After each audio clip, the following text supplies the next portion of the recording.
নমস্কার। আজ হচ্ছে মঙ্গলবার।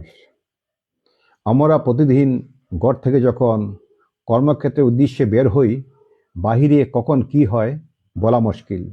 তাই এই মন্ত্র পাঠ করে যাত্রা করিলে আপনারা জানতে বা অজান্তে অনেক বিপদ থেকে রক্ষা পাবেন।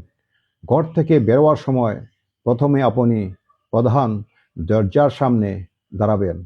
তারপর হাত জোড় করে মন্ত্র বলে ছেলেরা ডান পা এবং মেয়ে লোকেরা বাম পা আগে দিয়ে যাত্রা করিবেন।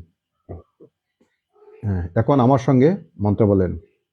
নম বগলামুখী দিব্যই নম, নম বগলামুখী দিব্যই নম, নম বগলামুখী দিব্যই নম। নম ধরণী গর্ভ সম্ভূতং বিদ্যুৎপুঞ্জ সমাপ্রভং কুমারহং শক্তিহস্তঞ্চ লোহিতাঙ্গং নমাম্যহম।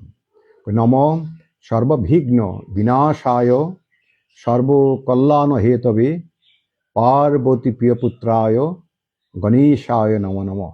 এই মন্ত্র বলে ছেলেরা প্রথমে ডান পা আগে দিবেন এবং মেয়ে লোকেরা বাম পা আগে দিয়ে ঘর থেকে যাত্রা করিবেন। যাত্রা করিলে অবশ্যই শুভ ফল পাবেন। নমস্কার। হর হর মহাদেব।